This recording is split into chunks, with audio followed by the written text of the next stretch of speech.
ॐ ह्रीं नमो अरहन्ताणम्। ॐ ह्रीं नमो सिद्धाणम्। ॐ ह्रीं नमो आयर्याणम्। ॐ ह्रीं नमो उवधायाणम्। ॐ ह्रीं नमो लोये सवसापूर्णम्।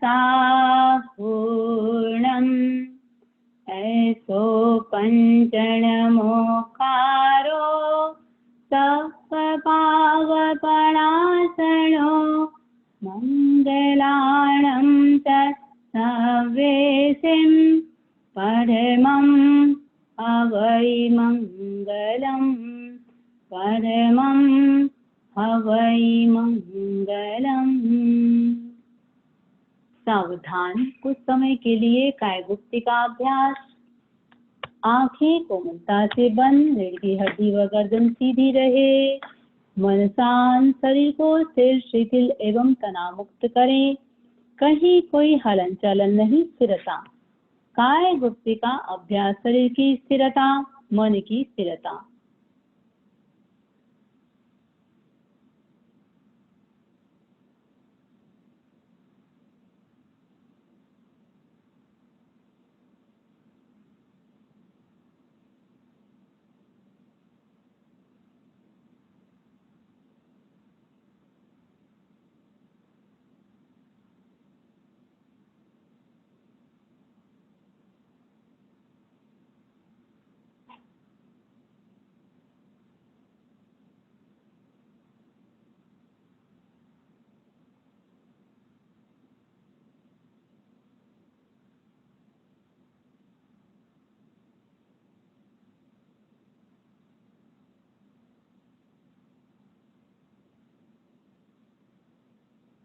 दो तीन लंबा गहरा सांस ले, लंबा गहरा सांस छोड़ें।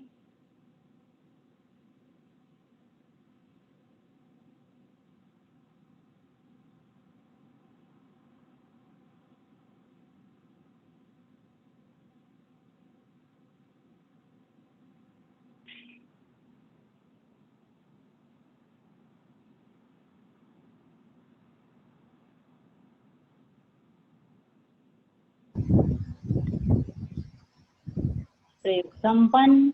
ओम अरहम ओम अरहम।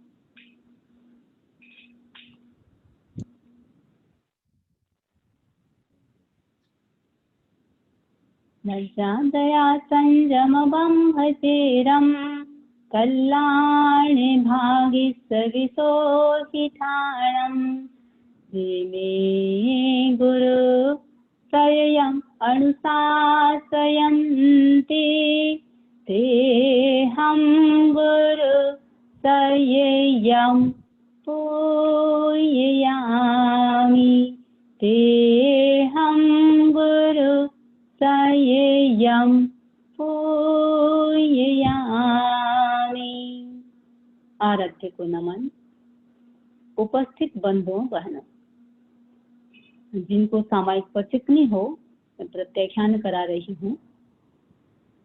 करेमि भन्ते सामा इयं सावज्रम योगम पच्चखामि जाम्यमं भूतम एगम पज्वासामि। दुविहं तिविहेणं न करेमि न कार्वेमि मनसा वैसा कायसा। तस्य भन्ते परिकमामि निंदामि गृहामि अप्पाणं भूषिरामि।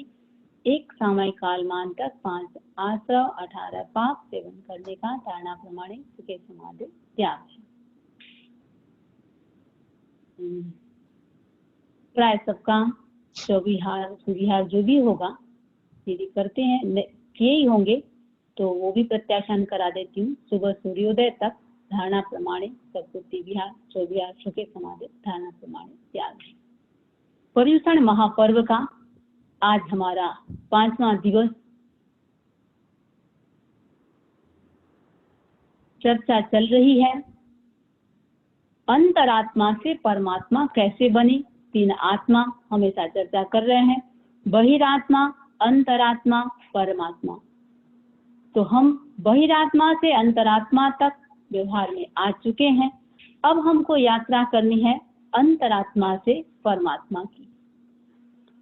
तो आज हम चर्चा करेंगे, शक्ति की चर्चा करेंगे, स्टीयर योर स्ट्रेंथ। मनुष्य देवी देवताओं की पूजा अर्चना करता है, प्राय करते हैं, बहुत रेयर होंगे जो पूजा नहीं करते हैं। क्यों करते हैं? क्योंकि व्यक्ति पूजा उसी की करता है खुद से सामने वाले को यदि शक्तिशाली मानता है तो अपने से अधिक शक्तिशाली मानते हैं और इस विश्वास के साथ कि हाँ उनमें शक्ति है और वो हमारा कल्याण करेंगे किसी भी एंगल से, चाहे वो शक्ति के एंगल से, चाहे और किसी दृष्टि से भी। तो एक शायद ये भीतर भाव बन जाता है कि हाँ सामने के पास कुछ है और वो हमारी सहयोग करेंगे, सेवा करेंगे या किसी भी एंगल से कहीं ना कहीं सहयोग करेंगे। तो बात यह है पूजा किसकी होती है? पूजा होती है शक्ति की। और कहा गया है शक्ति है तो सौ भी शिव है और शक्ति नहीं है तो शिव भी सौ है। शक्तिहीन की हमेशा व्यवहार में भी देखते हम, यानी पूछ किसकी होती है, सम्मान किसको दिया जाता है? जिनमें किसी प्रकार की शक्ति होती है। कायर कमजोर जो क्लीब होता है वो सब जगह उपेक्षा को प्राप्त होता है, हर जगह उसको तिरस्कार ही मिलता है। और जो व्यवहार में देखा जाता है जल्दी से कमजोर कायर व्यक्ति को कहीं न्याय भी नहीं मिलता। तो जिनके पास अपना कर्तृत्व नहीं है, अपना पुरुषार्थ नहीं है, उसकी कोई सहायता भी नहीं करता। कल भी चर्चा किए थे हम, देवता किनकी सहायता करते हैं? जिनके पास 6 चीजें होती है। तो 6 चीजें होती है, धृति के संदर्भ में अपन ने चर्चा की थी। तो आज 6 चीजों में एक चीज है जिनमें पराक्रम होता है, पुरुषार्थ होता है, उन्हीं को देवता सहयोग करते हैं। घटना प्रसंग आता है, एक चोर था, चोरी करके जा रहा था। अचानक उसने पीछे मुड़ के देखा, कुछ पुलिस कर्मचारी उसके पीछे आ रहे हैं और कुछ लोग भी पीछे हो गए हैं। भयभीत हो गया, भागा जा रहा है। आखिर उसको लगा अब तो मैं किसी भी हालत में पकड़ा जाऊंगा, क्या करूं, कुछ तो करना पड़ेगा। अचानक से देखा एक मंदिर आता है, मंदिर के अंदर घुस गया और देवी माँ को कहता है किसी भी हालत में मेरी रक्षा आपको करनी पड़ेगी। अब देवी को आ गई दया, उसने कहा ठीक है एक काम करो, तुम मेरी मूर्ति के पीछे आकर के छिप जाओ। उसने कहा माँ पैर मेरे कांप रहे हैं, चलने की हिम्मत नहीं है। कोई बात नहीं, जा करके दरवाजा बंद कर दो। अरे माँ मैंने अभी कहा ना आपको, मैं कुछ नहीं कर सकता हूँ। कोई बात नहीं, एक काम करना, जैसे वो लोग आए तुम जोर जोर से तुम उनको बोल देना भी मैं पुजारी हूँ और मैंने ऐसी कोई चोरी नहीं की है, या फिर जोर जोर से चिल्ला देना। कंठ भी कांप रहे हैं, वो भी नहीं कर सकता। अब जितनी बातें कही देवी ने, ये भी नहीं कर सकता, ये भी नहीं कर सकता, ये भी नहीं कर सकता। देवी ने कहा जाओ, तुम जैसे कायर क्लीब की मैं भी सहायता नहीं कर सकती। तो सहायता कौन किसकी करता है? जो खुद पुरुषार्थ करता है, जो पराक्रम करता है, उसी की देवी देवता भी उसी की सहायता करते हैं। तो वैसे हर छोटी चीज में देवता को, वैसे एक चीज है कि हर छोटी चीज में देवता को क्यों याद करें? करते हैं, करने वाले करते हैं। अपने पुरुषार्थ का प्रयोग व्यक्ति को करना चाहिए, करना सीखना चाहिए। जहाँ अपनी शक्ति काम न करे, चाहे आप किसी मनुष्य की सेवा लेनी है, परिवार के सदस्य की लेनी है, चाहे किसी दूसरों की सेवा, तब लेनी चाहिए जब लगे बस अब मुझे सेवा लेना ही पड़ेगा। अन्यथा व्यक्ति को अपना पराक्रम का प्रयोग करना चाहिए। महाभारत का प्रसंग भी जो आता है, महाभारत में द्रौपदी के चीर का हरण हुआ, जो पौराणिक जो आता है प्रसंग। तो चीर का हरण हुआ, उसने अपना फुल एफर्ट्स, जितना एफर्ट्स करना था सारा किया। उसने याद कब किया? जब उसको लगा अब मेरा पुरुषार्थ काम करने वाला नहीं है, तब उसने भगवान को याद किया। मुझे अपना ही एक छोटा सा प्रसंग याद आ रहा है। पर्यटन के लिए जब हम आए थे लॉस एंजलिस, तो सुबह का समय था। अचानक ऐसे ही सब घर वाले जो थे सामायिक कर रहे थे, सबने जी ध्यान में थे। मैंने सोचा सो बाहर जाके देखूं, प्राणायाम कर लूं। बाहर जाके गेट से बाहर गई। ठंडी ठंडी हवा, सुबह का लगभग 6 बजे का समय। इच्छा हो गई कि 2-4 कदम चलूं। अब 2-4 कदम गई और इच्छा हो गई। इच्छा भी बड़ी विचित्र होती है। मौसम सुबह का ठंडा ठंडा और सब चीज अच्छा, तो सोची 2-4 कदम और चलूं। ऐसे करते करते शायद मैं 3 गली या 4 गली कहीं आगे चली गई। मुझे लगा कि रास्ता इजी है, आराम से मैं लौट के आ जाऊंगी। और वापस जब रिटर्न आने लगी, पता ही नहीं चल रहा है, सारी गलियां एक जैसी, सारे रोड एक जैसे, कुछ भी नहीं पता चल रहा है। ऐसा लग रहा है जैसे जैसे आगे जा रही हूँ तो भटकती जा रही हूँ, और जैसे वो चक्रव्यूह में व्यक्ति घूमता है।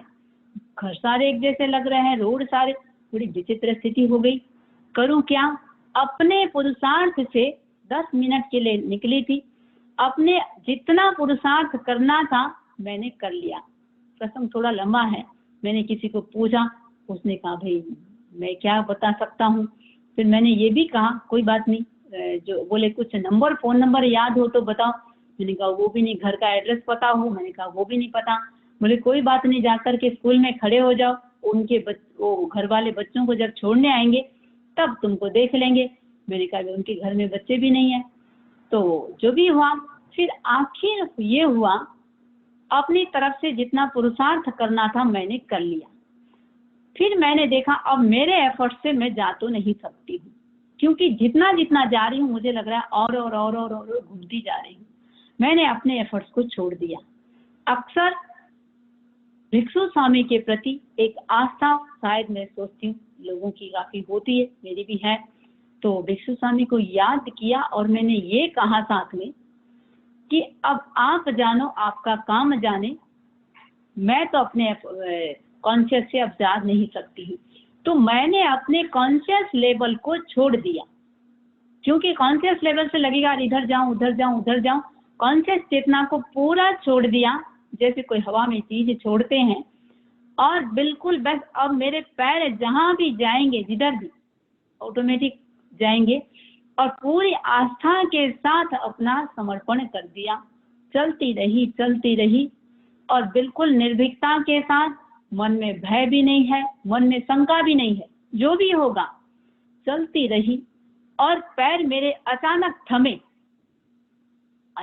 थमे और जैसे ही दृष्टि पड़ी जहां मेरे पैर थमे और ऐसे ऊपर देखी तो मुझे लगा अरे शायद यही तो घर है। तो मुझे एक एहसास हुआ कि जब हम हमारी चेतना से काम करते हैं तो बहुत सारे काम नहीं होते हैं, और यदि हमारी पूर्ण आस्था होती है, समर्पण होता है, तो अघटित घटनाएं भी घटती है। यानी एटमॉस्फेयर में ऐसे कुछ पावर हैं जो कहीं न कहीं वो अज्ञात शक्तियां हमको सहयोग करती हैं। तो मैं बात बता रही थी, पहले व्यक्ति को करना क्या चाहिए? अपना पुरुषार्थ पूरा करें, अपना पराक्रम पूरा करें। जब लगे अब मेरा पराक्रम काम करने वाला नहीं है, तब आप किसी की सहायता ले सकते हैं, किसी से सहयोग मांग सकते हैं। तो भद्रबाहु स्वामी का भी जो प्रसंग आता है, भद्रबाहु स्वामी जो महाप्रतापी आचार्य हुए हैं, जब संघ में कोई दैविक उपसर्ग आया, उस समय आचार्य भद्रबाहु स्वामी ने उस उपसर्ग के समन के लिए उपसर्ग हर स्तोत्र की रचना की, और वह उपसर्ग हर स्तोत्र आज भी दैवी आपदा के समय काम में लिया जाता है। तो शासन अधिष्ठायक देव हर तरह के प्रकोप से स्तुतिकर्ता की रक्षा करते हैं, लेकिन धीरे धीरे उस स्तोत्र का दुरुपयोग होने लगा। हर बात में इस स्तोत्र का सहारा लिया जाने लगा। छोटी छोटी बात में देवों को याद किया जाने लगा। ऐसा हुआ एक बार तो एक महिला अपने गाय को दूहने जा रही थी, हाथ में थे उसके अब खुद के नवजात शिशु था। अब वो नवजात शिशु को संभालने के चक्कर में जो बछड़े का जो डोरी थी उसके हाथ में वो छूट गई। अब बछड़ा गाय का दूध पीने लगा। अब महिला तुरंत क्या करती है, देव को याद करती है, उपसर्ग स्तोत्र बोलती है। देवता आते हैं और वो कहती क्या है, मैं अपने बेटे को संभालती हूँ, आप थोड़ा इस बछड़े और गाय को संभालो, खूंटी में बांध दो। अब वो देवता को इतना आश्चर्य हुआ, कहते हैं इस घटना का परिणाम ये आया कि उसके बाद ये किंवदंती बन गई। देव जो दृश्य रूप में एकदम से प्रकट होकर के आते थे, आना बंद कर दी। तो हम बात कर रहे हैं सहारे की बात कहाँ होनी चाहिए, वहां होनी चाहिए जहां लगे कि हाँ पुरुषार्थ अब हमारा काम नहीं कर रहा है। तो संसार में सबसे पहली और सबसे अधिक जरूरत किसी चीज की होती है, वो है शक्ति की। शक्ति प्राथमिक आवश्यकता है। एक आदमी जा रहा था, रास्ते में उसे कोई राक्षस मिला। अब राक्षस मिला, उस राक्षस ने 5 प्रश्न पूछे उस व्यक्ति से। तो एक प्रश्न था, भाई मेरी समस्या का समाधान करो। समस्या यह है किमाश्चर्य परम। समस्या क्या दिया, किमाश्चर्य मतः परम, दुनिया में सबसे बड़ा आश्चर्य क्या है।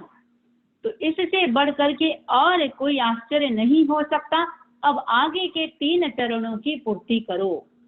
अब आगे के 3 चरण पूर्ति करना। व्यक्ति बड़ा समझदार था, उसने होशियार था, समझदार था, पढ़ा लिखा था और कवि टाइप का प्रकृति का था।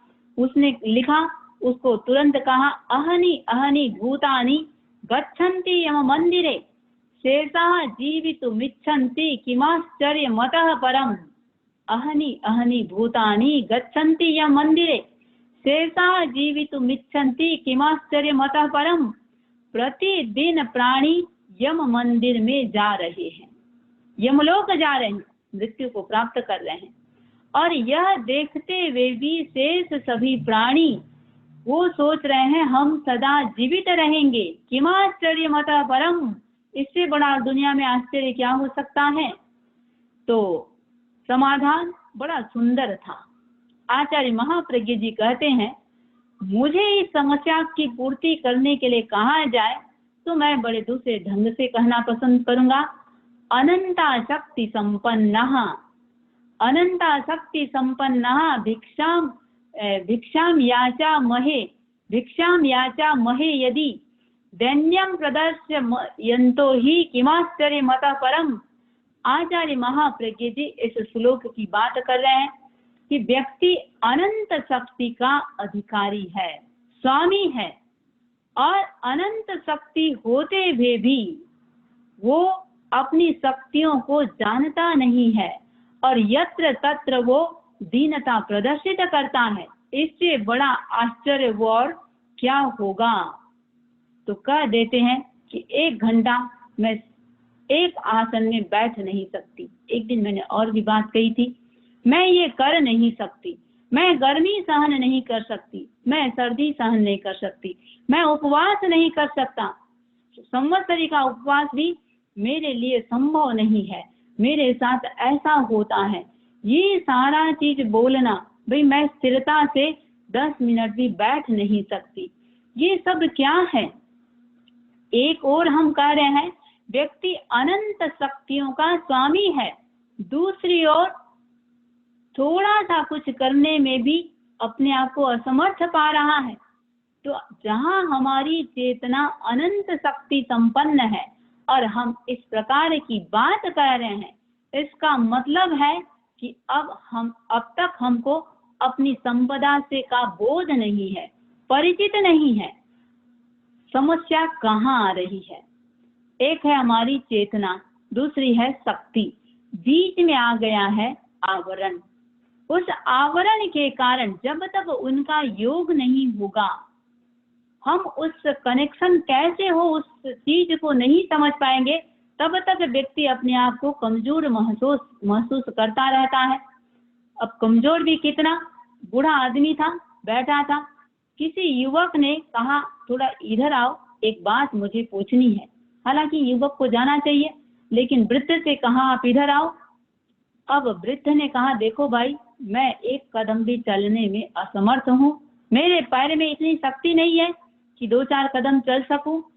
अब शक्ति नहीं है तो इंसान चल नहीं सकता, उठ बैठ नहीं सकता, और शक्ति ज्यादा क्षीण हो जाए तो व्यक्ति बोल भी नहीं सकता। इतना ही नहीं, अपने हाथ से ग्रास कौर तोड़ के भी वो खा नहीं सकता। तो जितने भी कार्य होते हैं वो किससे होते हैं? सारे व्यक्ति सोचता है मैं अपने पैर से चल के आया हूँ, मैंने अपने हाथ से किया है। करने वाला कौन? अरे हाथ तो उस वृद्ध के भी हैं, पांव तो उस वृद्ध के भी हैं, लेकिन न चलने की हिम्मत है, न बोलने की हिम्मत है। तो इसका मतलब ये हुआ कि हकीकत में हम हाथ से नहीं खा रहे हैं, हम किससे खा रहे हैं? शक्ति से खाते हैं। किससे चल रहे हैं? शक्ति से चल रहे हैं। हमारी जितनी भी जो भी क्रियाशीलता है, उन क्रियाशीलता का मूल कोई कारण है शक्ति। बिना शक्ति के कुछ नहीं कर सकते। और वह शक्ति क्या है? वह हमारी है वाइटल एनर्जी, प्राण शक्ति, प्राण ऊर्जा। जहाँ प्राण का प्रवाह अवरुद्ध हो गया, वहाँ अंग निकम्मा बन जाता है। व्यवहार में बोलते हैं पैरालिसिस हो गया, लकवा हो गया। ये लकवा क्या है? अंदर की हमारी जो प्राण शक्ति थी, वो प्राण शक्ति अवरुद्ध हो गई, अंग हमारा निकम्मा बन गया। और जब तक प्राण का संचार है, तभी तक हमारी शरीर क्रियाशील है, एक्टिव है। तो प्राण का संचार रुका, शरीर बन जाता है बिल्कुल निश्चेष्ट। तो शक्ति है हमारे अंदर जो ब्लड है, जब तक ब्लड सर्कुलेशन ठीक तरह से होता रहेगा, प्राण शक्ति हमारी ठीक तरह से काम करती रहेगी। और ब्लड सर्कुलेशन में जैसे ही किसी प्रकार की कोई बाधा आती है, बाधा आने के साथ ही हमारे जीवन की सारी क्रिया ठप हो जाती है।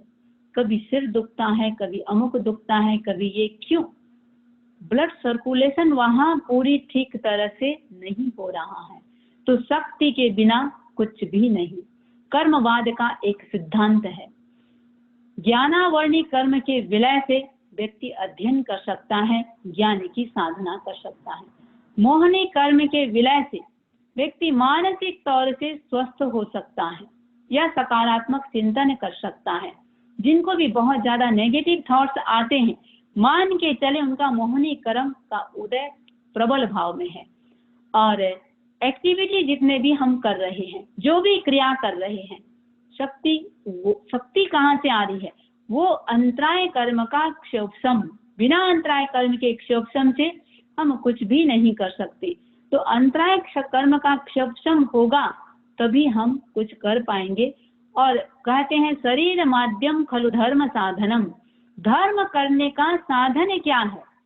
शरीर को साधन माना गया है, लेकिन इसको हम यूं भी कर सकते हैं, शक्ति माध्यम खलु धर्म का साधनम।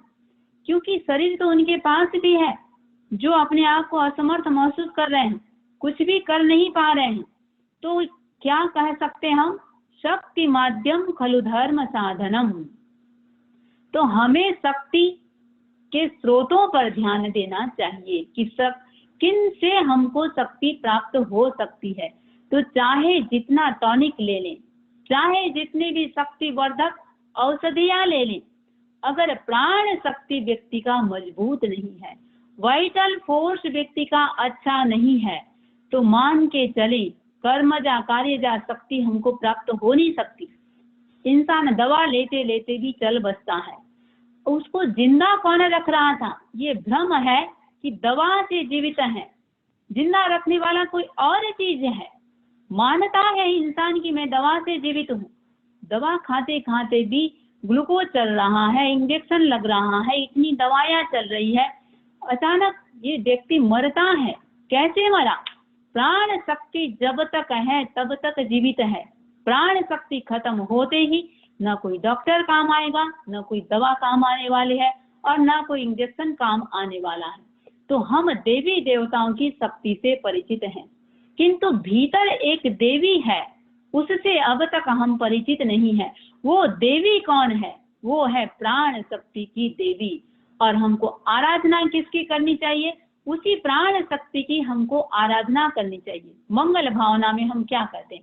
शक्ति संपन्न हम क्या, मैं शक्ति संपन्न हूँ। तो हमको शक्ति के स्रोतों को पहचानना है, उन्हें जागृत करना है। शक्ति तो है, लेकिन कहाँ से है, स्रोत क्या है, सोर्स क्या है, और कैसे हम उनको एक्टिव कर सकते हैं। ज्यादा विस्तार में भले न जाए, हम एक बार संक्षिप्त में जाते हैं। 3 प्रकार की शक्ति, 3 भागों में शक्ति को बांट सकते हैं। कौन कौन सी? शरीर की शक्ति, वचन की शक्ति, मन की शक्ति। ये 3 बड़े हमारे शक्ति के स्रोत हैं। ध्यान करते हैं तो ध्यान करते हैं, ध्यान का प्रारंभ किया जाता है श्वास से। लंबा गहरा श्वास ले। ध्यान का एंड किससे करते हैं? श्वास से। लंबा गहरा श्वास छोड़े। सारा यदि हम जैन दर्शन की सार देखें, निर्जरा का मूल कारण देखें, भगवान की साधना को देखें, भगवान महावीर के साधना के 2 ही बिंदु थे, तप और ध्यान। तप तो ध्यान के लिए सहायक था, मूल लक्ष्य क्या था? ध्यान। ध्यान तपस्या इसलिए करते थे ताकि ध्यान की गहराई में और जा सके, तपस्या मूल लक्ष्य नहीं था। तो बात ये है, ध्यान में करते क्या थे? श्वास, केवल श्वास का प्रयोग। तो श्वास सब चीज में हमको, शरीर के लिए हमको ध्यान देना है। हम शक्ति की बात कर रहे हैं तो श्वास पर हमको ध्यान देना है। शरीर की हमारी जितनी भी कोशिकाएं हैं, प्रत्येक कोशिका को प्राण शक्ति या ऑक्सीजन की आवश्यकता होती है। शरीर के हर अंग और हर कोशिका को शक्ति मिलती किससे है? जो हम ऑक्सीजन ले रहे हैं, जो श्वास ले रहे हैं, उसी से उनको शक्ति मिलती है। जो खाते हैं उसे पचाने और उसका स्राव बनने में ऑक्सीजन का बड़ा योगदान है। इसीलिए श्वास का सही होना बहुत जरूरी है। छोटा श्वास लेंगे तो पूरे शरीर की आवश्यकता की पूर्ति हो नहीं सकती है। आवश्यक मात्रा में जितना जाना चाहिए ऑक्सीजन जा नहीं पाएगा। माइग्रेन का समस्या है, मूल कारण क्या है? कि हमारा जितनी मात्रा में ऑक्सीजन ब्रेन में जाना चाहिए जा नहीं रहा है। कहीं भी कोई भी समस्या है तो आप जब भी शारीरिक कोई प्रॉब्लम हो रहा है, एक ये छोटा सा प्रयोग करके देखेंगे। कुछ मत करो, लंबा गहरा श्वास लो। बड़ी से बड़ी बीमारी आपको ऐसा भीतर भय हो कि पता नहीं क्या हो गया है, पता नहीं कहीं ऑपरेशन की तो नहीं होगा, पता नहीं क्या बीमारी हो गई है। एक बार आप लिख लो अपने डायरी में, 10 मिनट तक आप सिर्फ लंबा गहरा श्वास लेके देखो। मैं सोचती हूँ आपको लगेगा मिरेकल हो गया। करके देखेंगे। ये सूत्र को आज ही पकड़ लेंगे, नोट कर लेंगे, ब्रेन में नोट कर लेंगे, डायरी में नोट कर लेंगे। तो मैं बात बता रही हूँ, समस्या का 99% मूल कारण है ऑक्सीजन हमारे जितनी मात्रा में जाना चाहिए जा नहीं रहा है। माली अगर बगीचे के बड़े बड़े पौधों की सिंचाई करता है, होगा क्या? छोटे छोटे पौधे मर जाएंगे, सूख जाएंगे। तो मालिक को जरूरत है कि वो सारे जितने भी पौधे हैं सभी पौधों की देखभाल करे। उसका काम है, चाहे वो छोटा है पौधा चाहे बड़ा पौधा है, सभी को खाद देना, पानी देना और बराबर सबकी सिंचाई करना। तो शरीर को भी सिंचन देने वाली है हमारी प्राण वायु। और हम लंबा श्वास लेते हैं तो पूरी प्राण वायु भीतर जाती है, शरीर की हर कोशिका को सिंचन मिल जाता है। और छोटे श्वास की समस्या, बहुत सारी समस्या है। आवेश उस व्यक्ति को बहुत जल्दी आएगा, क्रोध जल्दी आएगा, या हम यूं भी कह सकते हैं जब आवेश आता है आप बिल्कुल शांत बैठे हैं, मान के चले आवेश आता है, उस समय श्वास की गति बढ़ जाएगी, स्पीड बढ़ जाएगा। आवेश श्वास को छोटा करेगा ही करेगा। तो शांति से बैठे। उस समय आपकी श्वास की गति 1 मिनट में 15 से 16। और उसी समय किसी ने कुछ कह दिया, उसी समय किसी ने कुछ कह दिया, तो कहने के साथ क्या होगा, कहने के साथ ही तुरंत जो श्वास 15 से 16 था, उसी समय आपके श्वास हो गए 40 से 50। इसका मतलब श्वास कितना छोटा हो गया, गति कितनी, उसकी स्पीड कितनी कम हो गई। तो कहाँ 15 श्वास और कहाँ 50 श्वास में चला गया, मीन्स श्वास छोटा हो गया और शरीर को पूरा ऑक्सीजन नहीं मिल पाया। तो श्वास छोटा हो जाने से शरीर की शक्ति भी कम हो गई। एक बार का तीव्र आवेग प्राण ऊर्जा को बहुत ज्यादा क्षति पहुंचा देता है। सिर्फ ये अध्यात्म नहीं बोल रहा है, वैज्ञानिकों ने रिसर्च किया है, प्रूफ किया है। एक बार का आवेग 9 घंटे की जीवनी शक्ति को समाप्त कर देता है। थोड़ा सा चिंतन करें, जिनको भी दिन में 5-10 बार यदि आवेश आ जाता है, दिन में यदि 5-10 बार हो जाता है, तो स्वयं हिसाब लगाएं। एक बार के आवेश से यदि 9 घंटे की जीवनी शक्ति समाप्त हो रही है, तो वहां पर यदि 5-7 बार भी आ गया, सोचे कितनी हमारी जीवनी शक्ति समाप्त हो रही है। तो लंबा श्वास लें, आवेश आएगा नहीं। प्रज्ञा का जागरण, हमने धृति में भी श्वास के बारे में देखा था। धी में भी बुद्धि संपन्न बनना है तो आप दीर्घ श्वास का प्रयोग करो। धृति का विकास करना है तो दीर्घ श्वास का प्रयोग करो। आज हम शक्ति की बात कर रहे हैं, तो भी दीर्घ श्वास का प्रयोग करो। तो दीर्घ श्वास ऊर्जा का, एनर्जी का एक बहुत बड़ा स्रोत है और इससे शरीर का पूरा तंत्र, सारे अंदर के जितने भी तंत्र हैं वो ठीक रहते हैं और अपना काम वो सुचारू रूप से करते रहते हैं। तो लंबा श्वास की पहचान क्या है, कैसे समझेंगे आप लंबा श्वास? कई लोग लंबा श्वास भी लेते हैं, कंधे को हिलाएंगे। कंधे को हिलाने की जरूरत नहीं है। आपका जो डायाफ्राम है, डायाफ्राम पूरा नीचे तक जाएगा। इसका मतलब है जैसे ही श्वास लेंगे तो फेफड़ा हमारा पूरा भरेगा। जैसे ही फेफड़ा भरेगा, डायाफ्राम हमारा नीचे तक जाएगा। ये है हमारा लंबा गहरा श्वास। और 1 मिनट में एक श्वास यदि लेते हैं, धीरे धीरे धीरे धीरे, केवल ज्ञान तक सिर्फ श्वास से प्राप्त कर सकते हैं। तो लोग देवी देवताओं की आराधना करके शक्ति प्राप्त करना चाहते हैं, लेकिन शक्ति प्रदाता कौन है? कोई देवी देवता आपको शक्ति नहीं दे सकता। शक्ति देने वाला कोई है, वो आपकी खुद की प्राण ऊर्जा, उसकी आराधना करें। प्राण शक्ति का उत्पादन भी होता है और व्यय भी होता है। जितना व्यय होता है उतना अर्जन हो, लक्ष्य रखें। व्यय हो जाता है अधिक, उत्पादन होता है कम। आप बोलेंगे थका थका महसूस लग रहा है, कमजोरी लग रही है। तो ऐसी कोई एक्टिविटी नहीं है जिसमें प्राण ऊर्जा नहीं चाहिए। हर एक्टिविटी में व्यक्ति को प्राण ऊर्जा चाहिए। कुछ लोग अनावश्यक, जो भी है, हर एक्टिविटी जैसे बोलने का काम है, चलने का काम है, सोचने का काम है, अनावश्यक बोलते रहेंगे। अनावश्यक बोलना, इससे प्राण शक्ति तो कमजोर होती ही होती है, साथ में मस्तिष्क भी कमजोर होता है। एक आदमी पूरा बॉडी का क्लिनिकल जांच करवाया तो डॉक्टर ने कहा देखो तुमको बीमारी कुछ भी नहीं है, बिल्कुल स्वस्थ हो, बस विश्राम की आवश्यकता है।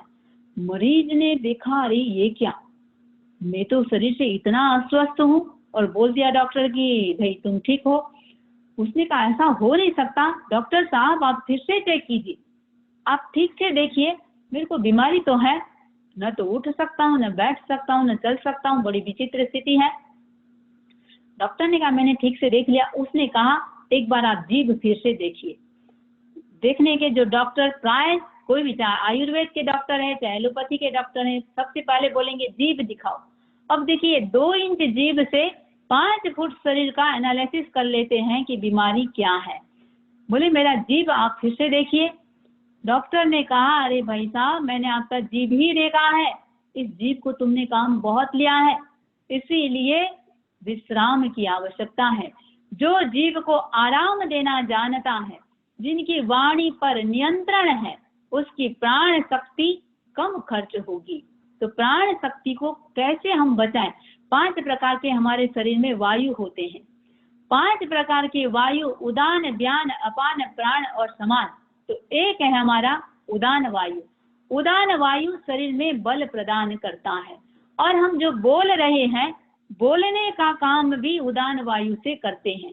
तो उदान वायु 2 काम कर रहा है, बोलने का काम भी और शक्ति प्रदान भी उदान वायु करता है। तो ज्यादा बोलेंगे, मान के चले जो शक्ति हमको मिलनी चाहिए उदान वायु से, एनर्जी मिलेगी नहीं। भगवान महावीर का साधना काल था 12.5 वर्ष।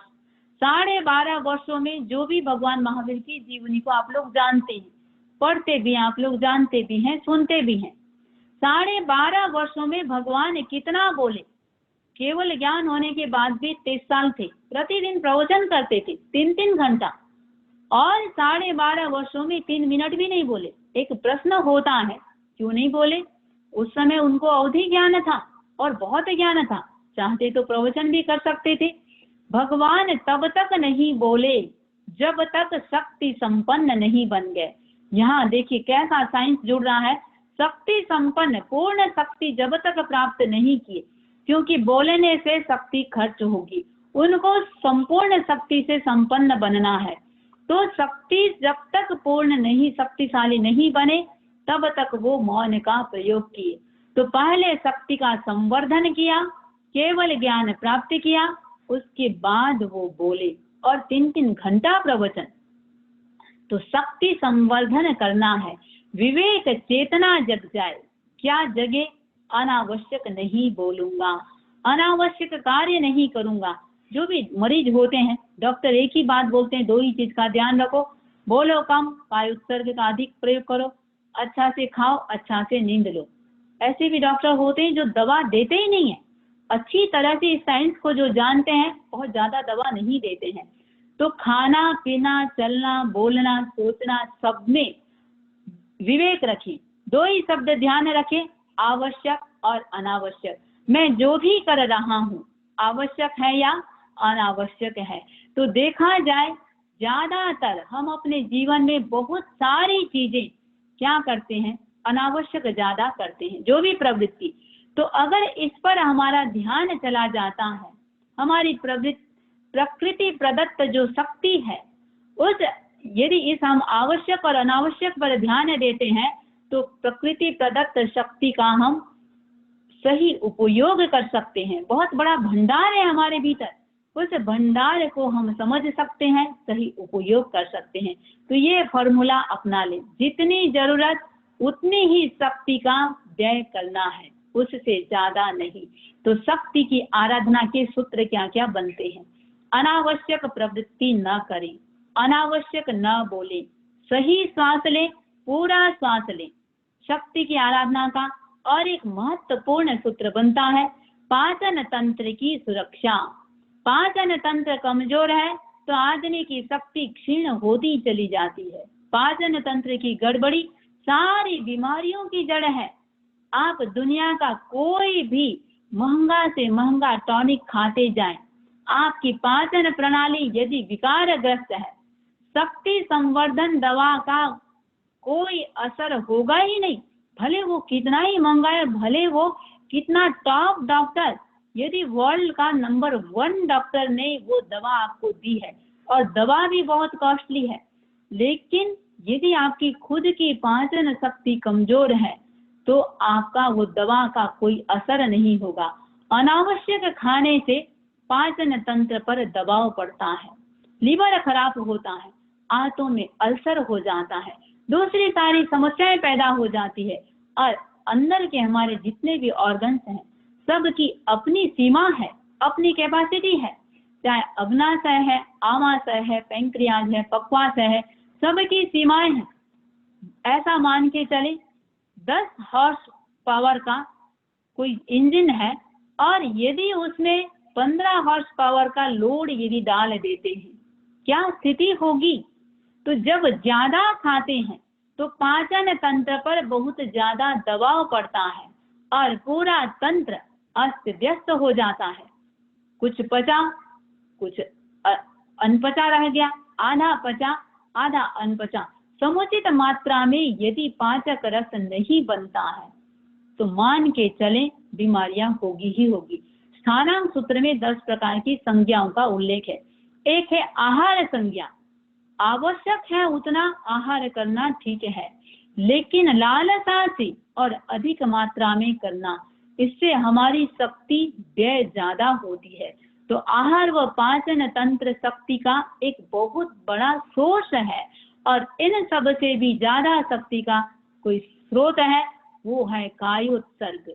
कायोत्सर्ग निर्जरा के 12 भेदों में 12वां भेद है कायोत्सर्ग। देखिए, पहले भी मैंने एक बात बताई थी, हर चीज भगवान ने सीक्वेंस के साथ कही है। सीक्वेंस, अब जैसे गतिचार, गतिचार में सीक्वेंस क्या है? दुखों की अपेक्षा नरक गति में दुख ज्यादा, उससे कम तिर्यंच गति में, उससे कम मनुष्य गति में, उससे कम देव गति में दुखों की अपेक्षा एक सीक्वेंस है। कोई भी चीज भगवान ने बिना सीक्वेंस के नहीं कही। 12 प्रकार की निर्जरा, निर्जरा 12 प्रकार की सीक्वेंस से देखें आप, अनसन से उनोदरी में ज्यादा, उनोदरी से एक एक सीक्वेंस के साथ बढ़ता जा रहा है। वैसे देखें, ध्यान का प्रारंभ भी कायोत्सर्ग है और ध्यान की सिद्धि भी कायोत्सर्ग। तो कायोत्सर्ग सभी दुखों को नाश करने का अचूक एक प्रयोग है। जो व्यक्ति प्रवृत्ति के बाद निवृत्ति करना जानते हैं, वो व्यक्ति शक्तिशाली बन जाते हैं।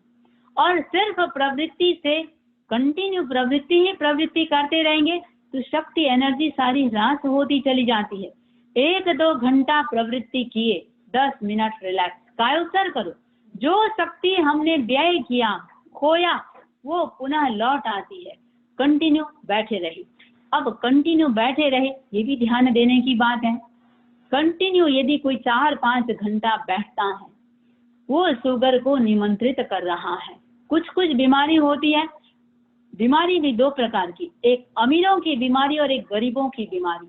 अमीरों की, पहले जो राजा महाराजा होते थे, कुछ बीमारी सिर्फ वो, उन बीमारियों का नाम भी वैसा है, राज यक्ष्मा, राजयोग, टीबी, ये केवल अमीरों को, राजा महाराजाओं को होते थे। आजकल वो राजा महाराजा तो रहे नहीं, लेकिन राजा महाराजा जैसे जीवन जो बिता रहे हैं उनको होती है, हर किसी को नहीं होती है। तो मैं बात बता रही थी कि कंटिन्यू राजा महाराजाओं जैसे आराम की जिंदगी जो बिताते हैं उनको कई बीमारियां होती है। तो कंटिन्यू बैठे रहना। जो ज्यादा सोचते हैं उन्हें भी बीमारी होती है, और बीमारी होने की संभावना बहुत ज्यादा होती है, तो नहीं कह सकते, बहुत ज्यादा संभावना बन जाती है। तो कायोत्सर्ग के द्वारा दिमाग को भी हम निवृत्ति देते हैं, शरीर को तो देते ही देते हैं। कायोत्सर्ग शक्ति का बहुत बड़ा स्रोत है। कायोत्सर्ग का तात्पर्य समझेंगे हम। एक बोलते हैं शवासन। शवासन और कायोत्सर्ग में जमीन आसमान का अंतर है। शवासन में सिर्फ बॉडी का रिलैक्सेशन है, कायोत्सर्ग में 3 बातें हैं। काया का शिथिलीकरण, दूसरी बात जागरूकता, अवेयरनेस, और तीसरा है ममत्व विसर्जन। तो ये 3 चीज जब तक मेरापन नहीं छूटता तब तक सूक्ष्म रूप से तनाव बना रहेगा ही रहेगा। तो कायोत्सर्ग में भीतर का तनाव और बाहर का तनाव दोनों छूटना चाहिए। मान के चले, जितना जितना ममत्व उतना उतना तनाव। तो टेंशन, हर चीज में जैसे टेंशन करते हैं, तो टेंशन भी 3 प्रकार का, शारीरिक टेंशन, मानसिक टेंशन और भावनात्मक टेंशन। ये तीनों टेंशन को दूर करने वाला है कायोत्सर्ग। और इतना ज्यादा आप लोग सब चीज से अटैच रहते हैं, वस्तु से अटैच रहते हैं, व्यक्ति से अटैच रहते हैं, परिस्थितियों से अटैच रहते हैं।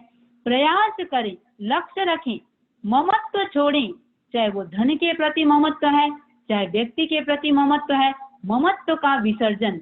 तो ये सारा व्यक्ति को भारी बनाता है, मस्तिष्क को भी भारी बनाता है, कर्मों से भी आत्मा को भारी बना रहा है। तो ममत्व का हम कितना विसर्जन करें। तो वैसे फिजिकल टेंशन उतना खतरनाक नहीं है जितना मेंटल टेंशन। जितना मेंटल टेंशन खतरनाक नहीं है उससे ज्यादा खतरनाक है हमारा इमोशनल टेंशन। तो जो भी शक्ति खर्च हो रही है इन तीनों से, हम कायोत्सर्ग से पुनः उस एनर्जी को प्राप्त कर लेते हैं, तरोताजा बन जाते हैं। तो शक्ति संवर्धन का एक और सूत्र है पांचों इंद्रियों का संयम। सर्वेंद्रिय गोपन मुद्रा, क्षेत्रीय मुद्रा, ये सारा प्रयोग कर सकते हैं जहां तक 5 इंद्रिय का संयम है। देखिए 3 शब्द योग, अयोग और अति योग। किसी भी चीज का हम अयोग तो चलो छोड़ दें, हम अति योग से अपने आप को कितना बचा सके। अति योग बहुत ज्यादा पांचों इंद्रियों को काम में लेना, समय से पहले ही जवाब दे देते हैं। परिस्थितियां आती है, जितनी भी प्राकृतिक आपदाएं आती है, प्राकृतिक आपदाएं आती है, पशु पक्षियों को पहले से पता चल जाता है कि भूकंप आने वाला है, ज्वालामुखी फटने वाली है, उनको पता चल जाता है। उनको कोई अवधि ज्ञान नहीं है, मन परिव्य ज्ञान नहीं है, कोई अतीन्द्रिय ज्ञान भी नहीं है। आंख की तरह उनका भी 5 इंद्रियां हैं। अक्सर लोग बोलते हैं अरे उस समय भूकंप आया, मैं तो बाहर ही था, मुझे पता ही नहीं चला। दूसरों से पता चलेगा, क्यों? पशु पक्षी को पहले पता चल रहा है, क्योंकि वो अपने इंद्रियों का अति योग नहीं करते, योग करते हैं। तो इतना इंट्यूशन उनका स्ट्रांग रहता है, पहले से पता चलता है। इंद्रियों का संयम। गांधारी, गांधारी ने कोई मंत्र की साधना नहीं की थी, कोई तपस्या नहीं की थी, आंख का उपयोग उसने नहीं किया, आंखों का संयम था। पहली बार जब उसने दुर्योधन को देखा, इतनी उसके पास एनर्जी आ गई थी, दुर्योधन का पूरा शरीर वज्र का बन गया, लोहे का बन गया। यानी हम इंद्रियों से हम अपनी एनर्जी को कितना व्यय कर रहे हैं। एनर्जी का एक और सोर्स ब्रह्मचर्य की साधना, शक्ति संवर्धन। ब्रह्मचर्य की साधना से शक्ति का संवर्धन। ये भी प्रसंग आता है, श्री कृष्ण जो वासुदेव थे, श्री कृष्ण के शंख को जल्दी से कोई बजा नहीं सकते। अरिष्टनेमी और श्री कृष्ण चचेरे भाई थे। कहते हैं एक बार अरिष्टनेमी श्री कृष्ण के शाला में गए थे और शंख उठा करके बजा दिया। वासुदेव के शंख को बजाने वाला कोई है? श्री कृष्ण को जैसे ही पता चला, अरे अरिष्टनेमी शंख बजा दी, सोचा एकदम भयभीत हो गया। इतना भयभीत हुआ, उसकी और परीक्षा के लिए 2-3 चीजों का प्रयोग किया। उसने कहा कि चलो मेरे हाथ को तुम नीचे झुकाने का प्रयास करो, तो मैं तुम्हारा झुकाता हूँ, तुम मेरा झुकाओ। तो अरिष्टनेमी ने हाथ किया और तीर्थंकर जो बाल श्री कृष्ण थे लटक गए, यानी हाथ इतना सा भी नीचे नहीं गया। और श्री कृष्ण के हाथ को जैसे ही अरिष्टनेमी ने पकड़ा, तो अरिष्टनेमी ने पकड़ा तो एकदम श्री कृष्ण का हाथ ही एकदम नीचे हो गया। तो मैं बात बता रही थी, जैसे ही श्री कृष्ण को पता चला अरे इसमें इतनी शक्ति है, तो मन में विकल्प आया कि यदि मैं इसको शादी के बंधन में बांध देता हूँ तो इसकी एनर्जी सब कम हो जाएगी, खत्म हो जाएगी। उसके लिए उन्होंने सगाई कर दी। तो मैं बात बता रही थी ब्रह्मचर्य की साधना से शक्ति का संवर्धन। तो महत्वपूर्ण सूत्र है ब्रह्मचर्य की साधना। तो शक्ति जागरण का एक मार्ग है शुभ भाव में रहना। ये बात सबके लिए इजी भी है, कठिन भी है, ध्यान दे सकते हैं। और शुभ भाव में रहने के लिए किसी मंत्र या किसी साधना की जरूरत नहीं है, सिर्फ और सिर्फ जागरूकता, अवेयरनेस की आवश्यकता है और संकल्प करना है। मेरा मन शुद्ध हो रहा है, भाव शुद्ध हो रहा है, मेरी लेस्या शुद्ध हो रही है, परिणाम शुद्ध हो रहे हैं, शक्ति का जागरण अपने आप हो जाएगा। सिर्फ इतनी सी बात बोली है, भाव शुद्ध हो रहा है, लेस्या शुद्ध हो रही है, मन शुद्ध हो रहा है, इतनी सी बात, और साथ में मेरी शक्ति का जागरण हो रहा है। तो शक्ति का जागरण स्वतः हो जाएगा।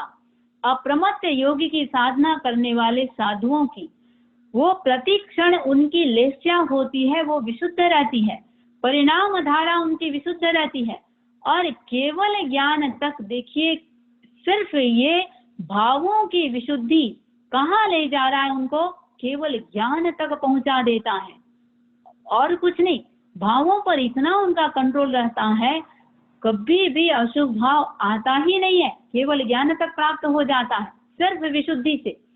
तो ये स्थिति बनती है मात्र भावों की शुद्धि, और बहुत शक्तिशाली ये प्रयोग है और इसका प्रति क्षण बस जागरूक रहने की आवश्यकता है कि मन में किसी प्रकार का कोई बुरा विकल्प ना आ जाए, किसी के बारे में कोई नेगेटिव थॉट्स ना आ जाए, कोई बुरी कल्पना ना आ जाए, बुरे भाव ना आ जाए, दृष्टियां हमारी कभी अप्रशस्त न हो जाए।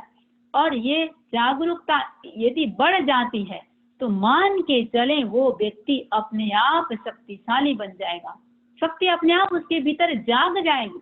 बाहर से कोई शक्ति आने वाली नहीं है, शक्ति भीतर जागती है। और वैसे शुभ योग में हरदम रहना बहुत कठिन है और साधना की एक भूमिका भी है। यथालंदक की अवस्था में, यथालंदक जो एक साधना का एक प्रयोग है, उसमें साधना करने वाले निरंतर अप्रमत्त अवस्था में रहते हैं। और कितना अप्रमत्त बोलते हैं, ये हथेली की हमारी जो रेखा है, हथेली की रेखा, हथेली पानी सूखे इतना सा समय के लिए भी यदि उनके प्रमाद आ जाता है तो उनको बेले का प्रायश्चित आता है। शायद सबसे कठोर साधना शक्ति जागरण की ये है। तो शक्ति जागरण का एक और मार्ग मध्यस्थ भाव, मध्यस्थ भाव, न राग न द्वेष, राग के प्रति भी झुकाव नहीं, द्वेष के प्रति भी झुकाव नहीं, मध्यस्थ रहना, समत्व में रहना। भगवान महावीर ने समता का प्रयोग किया था। समता के दृष्टि से, सहिष्णुता के दृष्टि से 24 तीर्थंकरों में सबसे प्रथम और उत्कृष्ट कोटि में होते हैं भगवान महावीर। समता का सूत्र भी दिया। और सामायिक शक्ति जागरण की बहुत बड़ी साधना है। आप लोग सामायिक करते हैं, मैं सोचती हूँ सामायिक को अच्छी तरह से सबको समझना है। इससे मनोबल भी बढ़ता है और आत्मबल भी बढ़ता है, लेकिन इसका मूल्यांकन करते नहीं है। सही मायने में सामायिक का सम्यक प्रयोग 48 मिनट तक यदि करते हैं तो शक्ति जागरण का बहुत बड़ा ये साधन बन जाता है। 48 मिनट तक सावध्य योगों का वर्जन और साथ में क्षमा का, विनम्रता का, ऋजुता का, संतोष की चेतना यदि 48 मिनट तक रह जाती है तो उस व्यक्ति को कोई भी पराभूत नहीं कर सकता, पराजित नहीं कर सकता। और समता योग को साधने का बाह्य साधन क्या है? श्वास, श्वास का प्रयोग, प्राण का प्रयोग, मंत्र का प्रयोग, ये शक्ति जागरण का पहला और सरल प्रयोग है। श्वास बहुत सरल चीज है, बस लंबा श्वास लेना, लंबा छोड़ना। आपको अलग से बैठने की भी जरूरत नहीं। ड्राइविंग कर रहे हैं, आप कुछ भी कर रहे हैं, ऑफिस में बैठे जॉब कर रहे हैं, लंबा श्वास लिया, लंबा छोड़ा। हाँ, दूसरा उसके साथ यदि जोड़ना है तो फिर आप शब्द को जोड़ सकते हैं। तो शब्द में भी बहुत शक्ति है। मंत्र शास्त्र का पूरा एक अध्याय है जिसमें अक्षरों की व्याख्या की गई है, अक्षरों का पूरा व्याकरण, अकार का उच्चारण कैसे करेंगे, उसमें कौन सी शक्ति है आदि, ऐसी सारे अक्षरों का पूरा वर्णन, उनका क्या क्या लाभ होता है। अब जैसे रम, सिर्फ आप रम रम नाभि पर ध्यान केंद्रित करके रम रम रम रम यदि 1000 बार बोलते हैं, तापमान 106 डिग्री तक बढ़ जाएगा। और आप वम स्वास्थ्य केंद्र पर, पेड़ों से नीचे स्वास्थ्य केंद्र पर वम का 1000 बार उच्चारण करते हैं, जो तापमान बढ़ा था वो संतुलित हो जाएगा। जब भी किसी को लगे शरीर की गर्मी बढ़ गई है तो बढ़ गई है, आप राइट को, नॉस्ट्रिल को बंद कर दें और लेफ्ट से श्वास लेना छोड़ना, हो सके तो मानसिक रूप से वम का उच्चारण करें 15 से 20 मिनट। ऐसा लगेगा जैसे भीतर कोई आइस की फैक्ट्री खुल गई हो। आप करके इस प्रयोग को देख सकते हैं।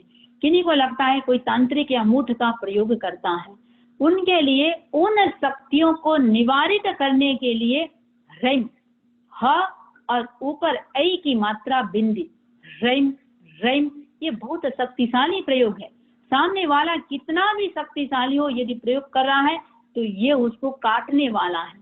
और जो अंतर दर्शन की शक्ति को जागृत करना चाहते हैं उनके लिए श्रीम, सिर्फ श्रीम, श्रीम का प्रयोग बहुत शक्तिशाली होता है। और श्रीम का प्रयोग आत्म सिद्धि के लिए भी बहुत पावरफुल है, विघ्नों के निवारण के लिए भी और विद्या सिद्धि के लिए भी, अनेक प्रयोजनों के लिए श्रीम श्रीम श्रीम, जो श्री की हमने चर्चा की थी पहले में, श्री संपन्न हम स्यात्, तो श्री बहुत सारे चीजों के लिए किया जाता है। मन बहुत ज्यादा बेचैन है, अशांत रहता है। ओम क्षम क्षम, मैं ये सारा इसलिए बता रही हूँ, ये सब शक्ति जागरण के स्रोत हैं, बहुत पावरफुल हैं। तो इनका हम कितना प्रयोग कर सकते हैं, ये सारे की सारे ये बीजाक्षर हैं और अच्छी शक्ति इससे सारे जागृत होती है। तो आहार शुद्धि पर भी विशेष ध्यान दिया जाना चाहिए। प्राणायाम का प्रयोग, मौन का प्रयोग, उपशांत कषाय, ये सारा, और बीज मंत्र में भी अपन एक चर्चा भी किए थे, राम रिम रुम रम रह, ये 5 जो बीज मंत्र है ये भी बहुत ज्यादा पावरफुल है। इससे हमारा ओरा पवित्र होता है, आभा मंडल पवित्र होता है, थिंकिंग पॉजिटिव होता है, शारीरिक मानसिक भावनात्मक स्वस्थता के लिए हमारे भाव शुभ और पवित्र बनते हैं। भीतर के जो टॉक्सिन है, विजातीय तत्व हैं, वो निष्कासित होते हैं। तो अपने आप को शुभ भाव में रखने के लिए कुछ चीजों पर विशेष आप ध्यान दे सकते हैं। और मैंने एक बात कही थी, यशो विजय जी का जो सूत्र है, आचार्य यशो विजय जी, आत्म प्रवृत्तावति जागरूक पर प्रवृत्तो बधिरांधमूक, अपने प्रवृत्ति के प्रति हम जागरूक रहें, दूसरे की प्रवृत्ति के लिए बधिरांधमूक, पर प्रवृत्तो बधिर बन जाए, अंध बन जाए और मूक बन जाए। दूसरों की सुधारने की बहुत ज्यादा ठेका तो लेना ही नहीं चाहिए। भले आपका पति है, भले पत्नी है, भले बच्चा है, लक्ष्य बना ले, जितना दायित्व है वहीं तक कर दे। एक बार बोला, 2 बार बोला, बहुत ज्यादा ठेका मत ले। इतना सा देखें मैं कहाँ हूँ, मैं क्या कर रही हूँ और मुझे कहाँ जाना है। अपनी मंजिल को देखें, अपने रास्ते को देखें और अपनी एक्टिविटी को देखें। क्योंकि हम जो भी देख रहे हैं, जो चीज आपको पसंद नहीं है सामने वाले का, जो आप सुधारने की बात सोच रहे हैं, वो धीरे धीरे ट्रांसफर होता जाएगा। जहां आपका लॉस हो रहा है, क्यों इतना दूसरों का ठेका लें। तो प्रयास करें, सामने वाला विवेक संपन्न है, छोड़ दें उसके ऊपर। तो ये भी हो, कमियां मत देखें। हम अपनी शक्ति को संवर्धन करना चाहते हैं तो उनकी खूबियों को देखें, सब में खूबियां होती है। और जो देखेंगे जब वही ट्रांसफर हो रहा है, हम कमियों को क्यों देखने जा रहे हैं। व्यर्थ की दौड़ धूप छोड़ दें, अनावश्यक चिंता से अपने आप को जितना बचा सकते हैं। भगवान का वो जो सूत्र, काले कालम समाये, टाइमिंग कला को के भी हम माहिर बने और जैसी शक्ति चाहते हैं वैसे लोगों के बीच रहें। चक्रों का शोधन करें। हमारे शरीर के जो 13 केंद्र हैं उनका शोधन भी बहुत जरूरी है। अहम और बहम, इनसे बचें। मैं इसलिए ये बता रही हूँ, ये सारे हमारे एनर्जी के किलर हैं। इनसे हम कितना बचा सकते हैं अपने आप को। जिनके भी आप शुभेच्छु हैं, हित चिंतक हैं, उनको मोटिवेट करते रहिए। प्रोत्साहन नहीं मिलता है तो भी व्यक्ति की शक्ति का ह्रास हो जाता है। प्रोत्साहन करते रहे। चक्रों के शोधन, अब चक्र हमारे जो हैं इतना पावरफुल है, 150 मर्मस्थान माने गए हैं।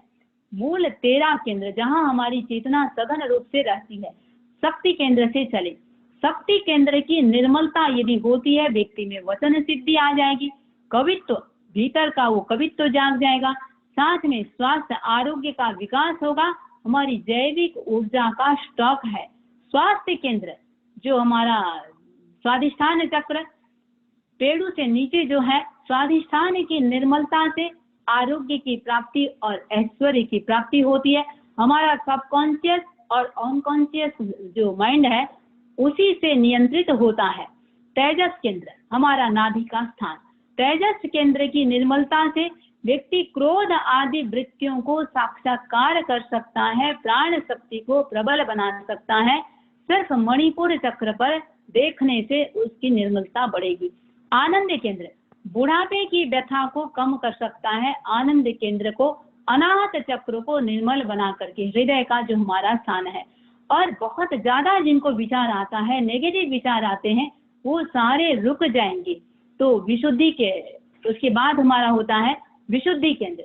विशुद्धि केंद्र जितना एक्टिव होगा, निर्मल होगा, इससे वृत्तियों का परिष्कार होता है, इससे भी बुढ़ापे को रोका जा सकता है। ये मन का केंद्र है।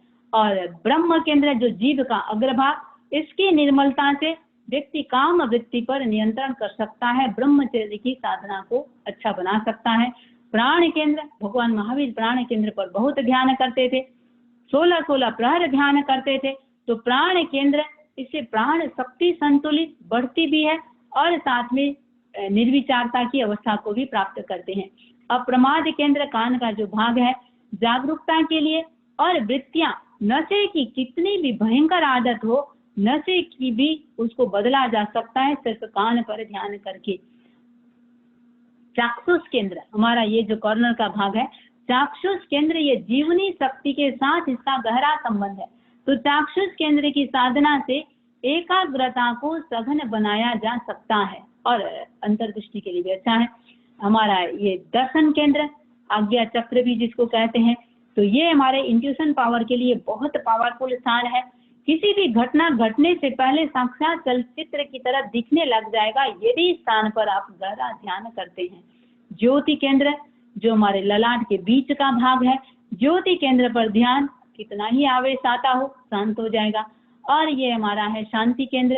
शांति केंद्र मूल भाव संस्थान है, इमोशन का जो स्थान है, हमारा भावों की उत्पत्ति शांति केंद्र, उसको पवित्र बना सकते हैं। और अंतिम है हमारा ज्ञान केंद्र, जो अतीन्द्रिय चेतना को विकसित करता है, अंतर ज्ञान को विकसित करता है, सहस्रार चक्र भी बोलते हैं। तो ये सारा इस प्रकार ये हमारे केंद्र को हम पवित्र बना सकते हैं, निर्मल बना सकते हैं। तो आज हम चर्चा की है कि कैसे शक्ति संवर्धन बने। तो शक्ति संपन्नो हम श्याम, ये मंगल भावना पूरी शक्ति और मनोबल और विश्वास के साथ यदि करते हैं तो शक्ति जागरण की शुरुआत हो जाती है। और निरंतर अभ्यास करते हैं तो मान के चले शक्ति संपन्न बनेंगे। दुनिया में पूजा उसी की होती है जिसके पास शक्ति है। इसलिए कहावत है, जिसकी लाठी उसकी भैंस। तो प्रयास करें अपना अस्तित्व को कितना हम कायम रख सकते हैं, उसके लिए शक्ति संपन्न बनना बहुत जरूरी है। इन्हीं भावनाओं के साथ ओम अरहम। मुझे आज एक दो बात बतानी है कि उपवास कैसे सोरा हो, कैसे करना चाहिए। तो उपवास आप सभी कर सकते हैं, एक दो टिप्स मैं बताऊंगी। उससे पहले आशीष जी बोलने वाले हैं, तो आशीष जी बोलेंगे, उसके बाद मैं एक दो सूचना देके फिर मंगल पाठ सुनाएंगे। तो पहले आशीष जी बोल रहे हैं। सम्यक जी, आज आपको सुदीप जी के लड़के सम्यक के बारे में बात करनी है। हाँ, पहले आप सूचना दे दो, फिर मैं सम्यक का बोलती हूँ। ठीक है। जय जिनेंद्र एवरीवन, मेरा नाम आशीष जैन है। मैं जेबीवी न्यू जर्सी का एग्जीक्यूटिव टीम के मेंबर हूँ। फर्स्ट ऑफ ऑल कृतज्ञ टू समनी जी, मलय प्रज्ञा जी एंड नीति प्रज्ञा जी। वो for last, since they have joined, they have been giving pravachans to us every day, not to just to USA audience, but Singapore and Dubai audience too. So we can all imagine, like, she's always busy all the time and managing her time. And also we have said in multiple times in different channels, WhatsApp or email, like in only once in a year, our New Jersey Therapant Samaj, we does the fundraising for our whole year expenses and improvements. One of the quote I remember from Anne Frank, no one has become poor by donation. We all have been so fortunate living in USA and having a well-off life with our jobs or businesses. One-time donation or donating to our religious cause, we all are 100% sure it will add more smriddhi, more dhan to our life. Speaking of poor, we all knew that, like, we were so scared in month of March, what's going to happen due to COVID, or what will happen to our jobs, our financial stability. लेकिन हमारे कर्म और इतने अच्छे हैं और समनी जी के आशीर्वाद और सबकी प्रार्थनाओं से हम सब कोविड की महामारी से में रह पा रहे हैं, जो अभी तक पूरी नहीं हुई है।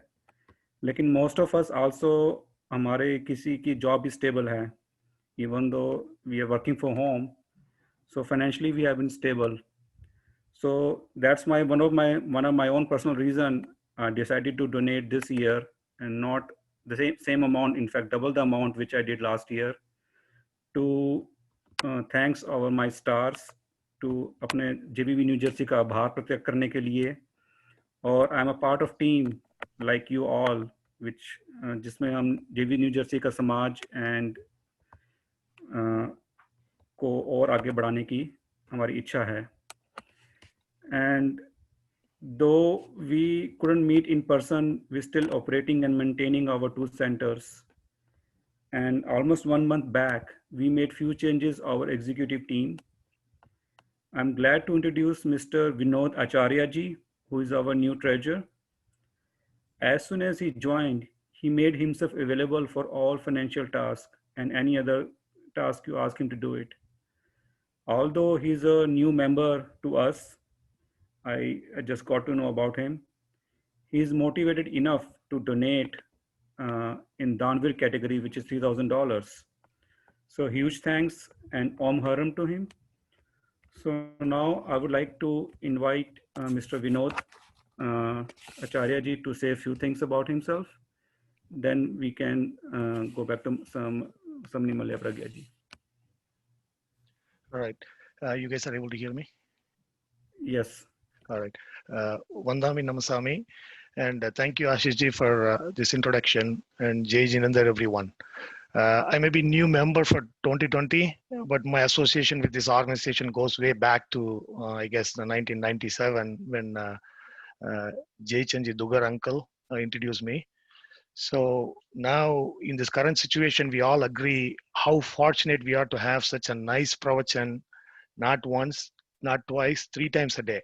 And on top of it, Shramani ji has Ekantar, and I'm sure like how hard it is to do these pravachans on a regular basis. We are able to run this fantastic organization with the help of generous contribution, whether it's money or time, from each of you. So those of you who have not pledged, I request you humbly to take a minute. It is a very simple form. Ashish ji is going to put this link in the chat. Please go ahead and click on it and pledge it now. That should be the first part.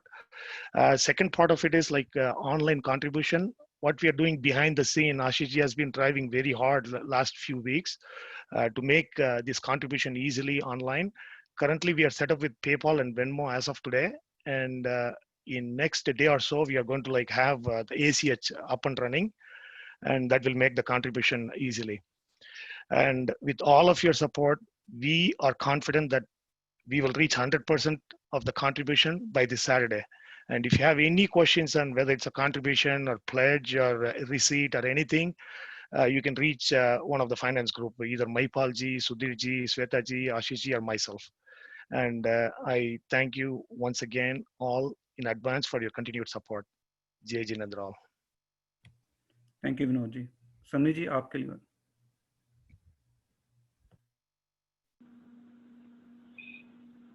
हाँ, तो आज हमारे सामने और भी कई होंगे। सुदीप जी का बेटा सम्यक आज तेला है इसका, और बड़ी बात है। मैंने इसको पूछा, भाई मम्मी पापा करवा रहे हैं या खुद से कर रहे हो? तो बोला खुद से कर रहा हूँ। तो आज तपस्या के प्रति खुद से ये भावना होना, 12 साल का बच्चा, और सबसे बड़ी बात है इसकी छोटी बहन अर्ना। तो अर्ना बोली मैं तपस्या तो भाई जैसे नहीं कर सकती हूँ, व्यासना कर सकती हूँ। मेरे हिसाब से ये व्यासना और कठिन है। नहीं खाना है तो पता है कि यहाँ खाना ही नहीं है। जहाँ खाते हुए संयम करना, तो 3 दिन से वो व्यासना करे, यानी दिन में 2 बार ही खाती है। तो बहुत, और बच्ची 5 साल की है। वो कहाँ है क्या सामने? अच्छा, तो 5 साल की बच्ची है और 3 दिन से व्यासना कर रही है। बड़ी बात है। तो आज मैं दोनों को बहुत बहुत साधुवाद देती हूँ, आरना को भी और सम्यक को भी। तो नाम में इसका सम्यक है, तो प्रयास करें अभी से। आपकी ये जो भावना उत्पन्न हुई है, तो ऐसा लग रहा है कि हाँ सम्यक की दिशा में आप यानी सही डायरेक्शन को पकड़े हैं और सही डायरेक्शन में जाएंगे। तो सुदीप जी को और दीप्ति को, दीप्ति है दिव्या, दीप्ति ना, तो दोनों को धन्यवाद भाई। बच्चों को अच्छे संस्कार दे रहे हैं और इस प्रकार तैयार कर रहे हैं। तो बहुत बहुत साधुवाद है कि बच्चों को संस्कार दे रहे हैं, तपस्या करा रहे हैं, और ज्ञानशाला से भी इस बार ये तो अच्छा है। तो दोनों को साधुवाद है। और साथ में पचकान करा देती हूँ। देवगुरु, हाँ हाथ जोड़ लो सम्यक। देवगुरु धर्म की साक्षी से कल सुबह सूर्योदय तक 24 हार का त्याग है। और लक्ष्य रखो, संवत्सरी से पहले पालना नहीं करना है, आगे करते जाओ। क्या विचार क्या है, कल पालना करने का है? अभी तो यही प्लान है स्वामी जी। अच्छा, प्लान पालना का ही है क्या? मैंने सोचा कि 12 का साल का है तो 12 तो करा दूंगी। ठीक है, और भी काफी जने कर रहे हैं उपवास आदि, काफी छोटे छोटे बच्चे भी कर रहे हैं, तो सभी को बहुत बहुत साधुवाद है। कईयों ने तेला भी किया है, हैं? तो काफी जनों ने किया है, तो सभी को साधुवाद है। हाँ, एक दो बात मैं जो बता रही थी, एक तो संवत्सरी को पौषध करना है और उपवास। तो उपवास के लिए जो मैं बात बता रही हूँ वो सभी ध्यान दे देंगे। जिस दिन भी मान लीजिए 22 तारीख को है संवत्सरी, तो 22 तारीख को संवत्सरी है, आप 21 तारीख को एक दो चीजों पर ध्यान दे सकते हैं। उपवास दौरा होता क्यों है? एसिडिटी ज्यादा बन जाती है, हेडेक हो जाता है, वोमिटिंग सेंस होता है, ये जितने भी हमारे प्रॉब्लम्स होते हैं फास्टिंग में, वो एसिडिटी के कारण होता है, पित्त के कारण होता है। तो बस इतना ही ध्यान देना है, पित्त सामक चीज को हम पहले खा लें जिस दिन भी उपवास है। अब उपवास आपका 22 तारीख को है, आपको खाना है 21 तारीख को। 21 तारीख को खाने के लिए आपको तैयारी कब करनी है? 20 तारीख को। 20 तारीख को आप एक एक व्यक्ति पर व्यक्ति 2 लौंग 2 इलायची का लक्ष्य रखें, इतना सा रख सकते हैं। तो घर में जितने भी सदस्य हैं आप 4-4 भी रख सकते हैं, कोई आपत्ति नहीं है। तो पहले दिन आप 20 तारीख को भिगो लें, 21 तारीख को उसको अच्छी तरह से पीस लें और फिर मिश्री मिला करके उसमें पानी लास्ट जो त्याग करते हैं शाम को, जैसे 21 तारीख को रात को या सनसेट से पहले यदि त्याग करेंगे तो लास्ट दिन में 2-3 बार भी ले सकते हैं, कम से कम लास्ट में उस पानी का प्रयोग तो करें। आपको पता ही नहीं चलेगा कि कैसे सूरज उगेगा 22 तारीख का और कैसे वापस 23 तारीख का सूरज उग जाएगा, महसूस भी नहीं होगा। तो कोई भी ये वंचित ना रहे, ये प्रैक्टिकल प्रयोग करके देखेंगे। दूसरा प्रयोग कर सकते हैं, नारियल आदि भी, जो भी ये ग्रीन नारियल होता है, ये नारियल भी पित्त सामक होता है, तो 21 तारीख को नारियल का प्रयोग भी कर सकते हैं। और तीसरा, जो कच्चा पापड़ होता है, कच्चे पापड़ में घी लगा करके खाना, तो ये भी पित्त समन के लिए अच्छा चीज है। तो लौंग इलायची का तो अवश्य करें। हाँ, मिश्री जो भिगोएंगे आप, मिश्री को पहले दिन रात को नहीं भिगोएं। 21 तारीख को रात को मिश्री नहीं भिगोना है, कई लोग भिगो देते हैं। आधा घंटा से मिश्री को अधिक भिगोना फिर वो बादी का कारण बन जाता है। तो प्रयास करें जब आपको लेना है उससे आधा घंटा पहले मिश्री को आप भिगो सकते हैं और फिर पानी में मिला करके दिन में 2-3 बार भी लिया जा सकता है। 4-4 लौंग 2-2 इलायची इतना भी ले सकते हैं, कोई आपत्ति नहीं है। वो टॉनिक का भी काम करेगा और पित्त का समन भी करेगा, और साथ में यदि 1-2 काली मिर्च का प्रयोग भी करना हो तो भी दिक्कत नहीं है। तो ये 1-2 चीजें आप ध्यान दे सकते हैं। और जिनको लगता है नहीं महाराज मैं तो भूखा भी नहीं रह सकता हूँ, तो वो मैं अभी सामूहिक में नहीं बता रही हूँ, वो फिर आप मेरे से पर्सनल संपर्क कर सकते हैं। तो वो पर्सनल संपर्क करेंगे, क्योंकि फिर सबको फिर रास्ता दिख जाएगा, अच्छा ये इतना सरल रास्ता है तो हम भी कर लेंगे। उतना सरल रास्ता सबको नहीं अपनाना है। जिनको लगता है कि हम उपवास करेंगे ही नहीं, कुछ भी हो जाए, उनके लिए हम रास्ता बता सकते हैं। तो और बाकी सब ये जो प्रयोग बताया है करने का लक्ष्य रखें। और दूसरा जो मैंने कहा है, औषध का सभी को लक्ष्य रखना है, उपवास का औषध का सभी लक्ष्य रखेंगे और अधिक से अधिक सारी सूचना आपको आ जाएगी। दिन भर प्रोग्राम चलेगा, इंटरेस्टिंग, ऐसा नहीं है कि खाली केवल एकदम भार हो जाएगा, स्ट्रेस हो जाएगा, ऐसा नहीं, विषय चेंज होता रहेगा। आपके लिए रोचक कहानियां, किस्से, सारे अपने जो भी इतिहास की घटनाएं, सारी चीजें होगी। पूरा आपको दिन भर अच्छा से टाइम पास हो सके, टाइम का अच्छा से उपयोग हो सके, वैसा रहेगा। तो प्रयास करें, खुद भी करें, बच्चों को भी प्रेरणा दें। तो सुनिए मंगल पाठ। चत्तारि मंगलम अर्हंता मंगलम सिद्धा मंगलम साहु मंगलम केवली पन्नतो धम्मो मंगलम। चत्तारि लोगोत्तमा अर्हंता लोगोत्तमा सिद्धा लोगोत्तमा साहु लोगोत्तमा केवली पन्नतो धम्मो लोगोत्तमो। चत्तारि शरणं पावज्जामि अर्हन्ते शरणं पावज्जामि सिद्धे शरणं पावज्जामि साहु शरणं पावज्जामि केवली पन्नतं धम्मं शरणं पावज्जामि।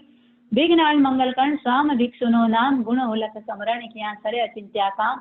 नमियोण असुर सुर गरुल भूयंग परिबंधिये गए किले से अरिहे सिद्धा यरी वज्र सब वसा हुया संति कुंतो अरु अरिष्णेमि जनंद पासो या समरन तानम नित्यम सब्बम रोगम पणासे सब्बम कष्टम पणासे सब्बम विघम पणासे सिद्धा सिद्धिं मम दिशंतु ओम अरहम। एक बात और कहना चाहूंगी, किसी को भी हम कुछ देते हैं, ध्यान रहे देते नहीं है, इन्वेस्ट कर रहे हैं। जो भी दे रहे हैं आप, किसी को अच्छा चीज दे रहे हैं तो भी इन्वेस्ट कर रहे हैं, बुरा चीज दे रहे हैं तो भी इन्वेस्ट कर रहे हैं। रिटर्न आपके पास आने ही वाला है और मल्टीप्लाई होके आने वाला है। तो मल्टीप्लाई होके जब आपके पास आने वाला है तो आपने दिया या इन्वेस्ट किया, ये खुद ही बोलेंगे आप।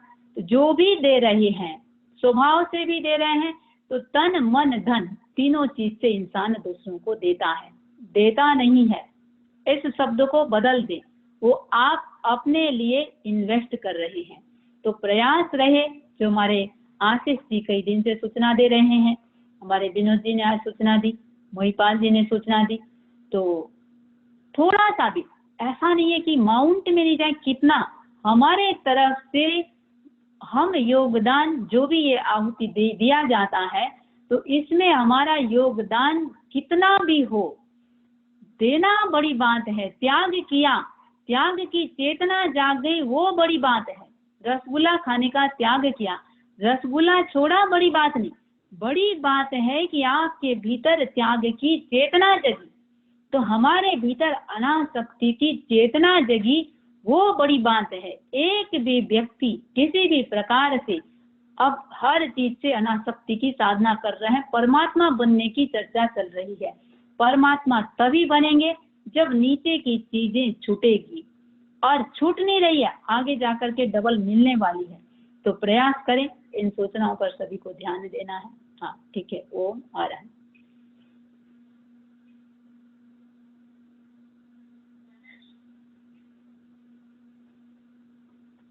ठीक है, हाँ हिना जी सबको अनम्यूट कर सकते हैं। हाँ समझ जी, मैंने अलाउ कर दिया। वंदामि नमस्कामि पंडित जी। वंदामि वंदामि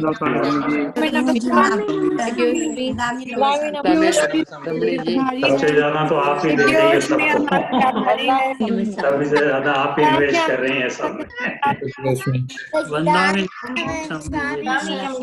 वंदामि नमन स्वामी जी। वंदामि नमस्कामि स्वामी जी।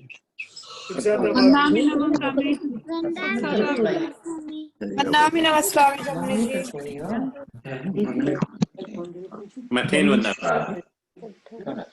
क्या होगा तो कर लेंगे। मथे बदनामी स्वामी जी, मथे बदनामी, मथे बदनामी। वंदामि नमन स्वामी समनी जी। समनी जी कल मैं फोन करूंगी, फोन आपको। स्वामी समनी जी।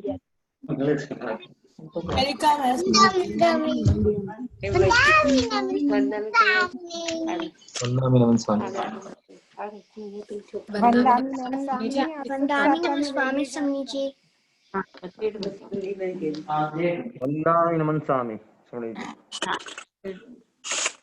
वंदामि नमन स्वामी समनी जी। सुखसता। वंदामि नमन स्वामी, वंदामि समनी जी। आपको सुखसता। हाँ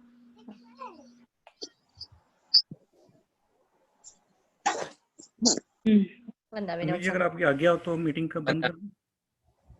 हाँ कर सकते।